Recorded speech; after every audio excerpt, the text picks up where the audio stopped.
எங்காட்டுக்குள்ள சோளம் கத்தி திங்கையில மூக்கு மூக்கு மோதிக்கொள்ள முத்தம் தருமே நாம முத்தம் தந்ததுண்டா என்று முனகி பேசுது குருவி முனகி பேசுது முத்து சோளம் திங்கையிலே அடமுத்தங்கித்தான் தந்துக்கிட்டா சோழ சொந்து சிக்கிக்கிட்டு தொண்டவிக்குமே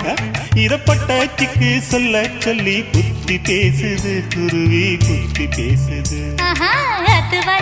காட்டுக்குள்ள ஒத்த வழி தண்ணி கேட்டா முள்ளு காட்டு குருவி முள்ளு பேசுது காடு விட்டு சாக்க வச்சு கூடு வெட்ட கூடாதுன்னு காடுபட்ட குருவி முள்ளு பதறி பேசுது கருவேலாங்காட்டுக்குள்ள கட்டி வச்ச கூட்டுக்குள்ள காணாங்குருவி ரெண்டு என்ன பேசுது அட என்ன பேசுது முள்ளு வெட்ட வந்த முத்தம்மாளுக்கும் விறகு வெட்ட வந்த வேளார் மயனுக்கும்